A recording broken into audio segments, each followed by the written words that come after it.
If you've ever listened to Dirty Laundry by Kelly Rowland and felt like there was a deeper layer no one was talking about, you're not alone. That song hit different.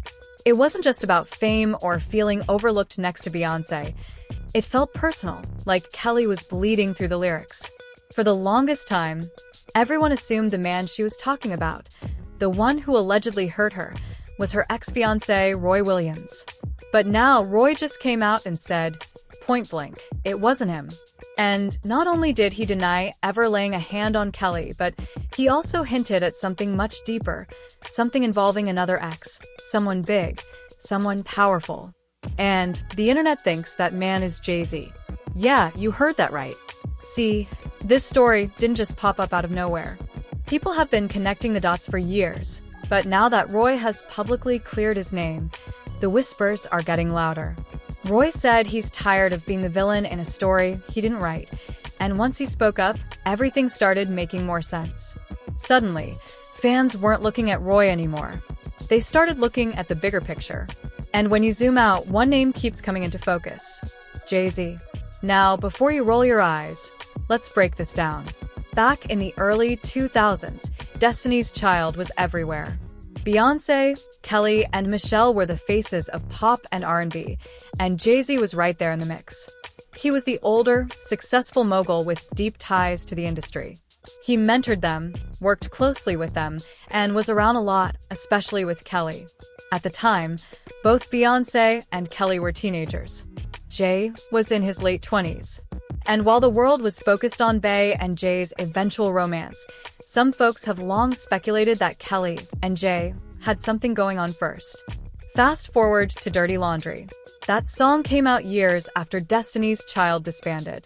Kelly had finally started carving out her own lane, but when she dropped that track, it was raw. She sang about being abused physically and emotionally, about being jealous of Beyoncé's success, about losing herself. And she never named the man. But she made it clear that whoever he was, he had power, he had influence, and he left a mark that nearly broke her. Naturally, people thought it was Roy Williams. They were engaged once. He was the only public ex we really knew about. But Roy's new statement throws all of that out the window. He said he wasn't the abuser, that he had to speak out because letting people believe that lie for years was eating at him. And if he's not the guy Kelly was talking about, then who is? Well, let's talk about Titan. Kelly's son has been the center of quiet speculation ever since his baby photos hit the internet. Fans started pointing out how much he resembles Jay-Z. Not just in passing, but really resembles him. The nose, the eyes, even comparisons to Blue Ivy started popping up. One comment literally said, "Why does he look like Jay-Z and Blue Ivy had a twin?" That's the kind of comment you ignore once, maybe twice. But when thousands of people start noticing it, it starts to feel less like trolling and more like someone saying the quiet part out loud. And then there's Jay-Z's body language around Kelly. At the premiere of The Harder They Fall, cameras caught Jay lighting up when he saw her. Not just a casual "oh hey" smile, it was like his whole vibe shifted. People described it as baby mama energy. Like there was a history there, something unspoken, but heavy. So now we're left with questions. Was Jay-Z actually the man behind Dirty Laundry? Did Kelly fall back from the spotlight not because she couldn't keep up, but because the truth was too messy to handle publicly? Because if Jay really was the man who hurt her, and then went on to marry her best friend, that changes everything. The rumors about Jay-Z's past with young women have always been floating in the background, like smoke from a fire no one wants to put out. One name that keeps coming up is Foxy Brown. She was barely a teenager when she and Jay started working together, and that professional relationship quickly became surrounded by whispers.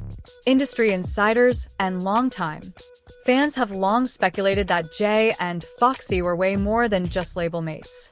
Some even claimed they were romantically involved when she was just 15. Nothing was ever confirmed, but the rumors never really died either. And then there's Rhys Satterthwaite, a name that probably doesn't ring a bell unless you've been following the deep corners of Jay-Z's story. Rhys has been fighting for over a decade to get Jay-Z to take a paternity test. His mother claimed she had a brief fling with Jay when she was just 16, and that she got pregnant from that encounter. Jay has never publicly acknowledged Rhaenyra, and according to court documents, His legal team has done everything in their power to avoid a DNA test, filing motion after motion to delay hearings, even flat out refusing. Jay's been ducking that test like it's radioactive, which begs the question, if it's not true, why go through so much to avoid proving it? Rhea's been calm and respectful through it all. He's publicly said he doesn't want to ruin Jay's reputation or take him down. He just wants answers, closure, a sense of identity. He even called Jay a role model.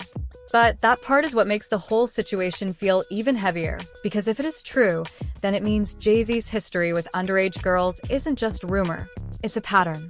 And it adds a whole new layer to the Kelly Rowland theory. Now let's rewind to Destiny's Child's early days. Matthew Knowles, Beyoncé's father and the group's manager, once revealed a disturbing story from that era. He said that when the girls were around 16 years old, he made the mistake of putting them on a tour bus with the R&B group Jagged Edge. According to him, things got real uncomfortable real fast. The guys from Jagged Edge were in their early 20s, and the girls were still minors. Matthew said he received a call from Beyoncé and Kelly saying they were being harassed. He immediately took action and had the men removed from the tour. That's serious.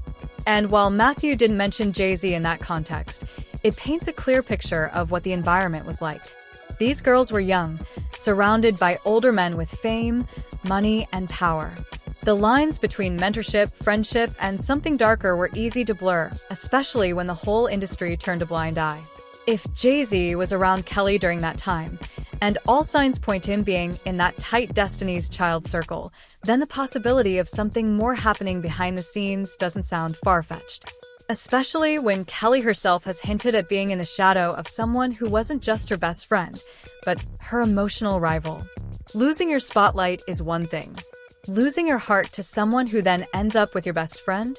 That's trauma disguised as silence. And Kelly stayed silent for years. No tell-alls, no interviews naming names, just music. And even then, she only gave us fragments. Dirty Laundry was her biggest confession, but it still left out the most important detail. Who? And maybe that was intentional. Maybe saying his name would have blown everything up. Maybe it was her way of surviving, telling the story without burning the empire down. When Roy Williams finally broke his silence, the internet didn't just listen, it exploded. He didn't point fingers or throw shade, but what he didn't say spoke louder than anything. He calmly, almost regretfully, said he had to clear his name, not because he wanted drama, but because his reputation had been tangled in a narrative he never asked for. A narrative where he was cast as the villain in Kelly Rowland's story. And when he said, "That wasn't me," the conversation shifted in a heartbeat. People started digging deeper, and the more they dug, the more everything started connecting back to one man, Jay-Z. Kelly's silence has always been graceful. She never moved messy. But people forget that silence doesn't mean peace. Sometimes it means protection for yourself, for your child, for your career. And Kelly had a lot to protect. She was always the nice one in Destiny's Child, the one who never stirred controversy. Even when the spotlight faded, she held her head high. But when she finally spoke about being overshadowed, it hit differently. She admitted that for a whole decade, she lived in Beyoncé's shadow and tortured herself over it.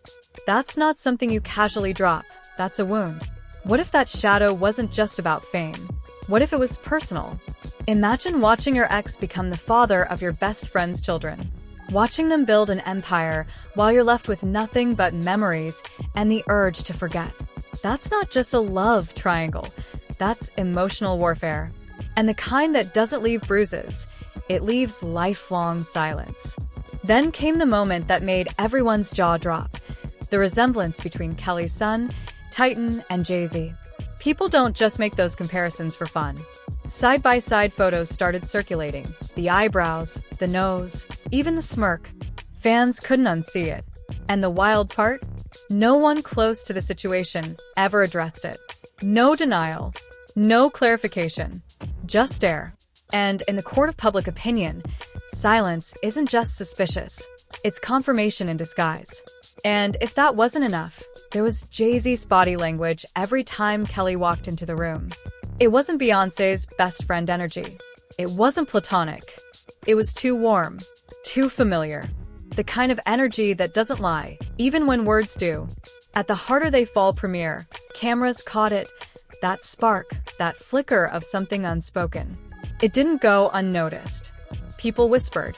Some even posted side-by-sides of his reactions to Beyoncé versus Kelly, and the contrast was unsettling. But none of this is just about drama. It's about patterns. Jay-Z has a long history of moving in silence, of leaving trails without ever acknowledging them. From Rhymefest's court battle to Foxy's teenage years to the shadowy rumors about when exactly he started dating Beyoncé, it all adds up. A pattern of powerful silence and controlled narratives. And Kelly? She became another footnote in that pattern. Another woman who once had a story, but was forced to fold it up and tuck it away for the sake of survival. Even Beyoncé has remained quiet about a lot. The leaked elevator footage with Solange, the subtle lyrics in Lemonade, the quiet acknowledgments of betrayal, it all sits in that same category of truth wrapped in art and left for the world to decode. Destiny's Child wasn't just a group, it was a dynasty. And every dynasty has buried secrets. Kelly's might be the deepest one of all. And maybe that's why her voice cracked when she performed Dirty Laundry live. Maybe that's why she looked away during certain lyrics, because some truths aren't meant to be sung. They're meant to be survived. And maybe, just maybe, that's exactly what Kelly's been doing all these years. Not hiding, not denying, just surviving, quietly, boldly, with grace.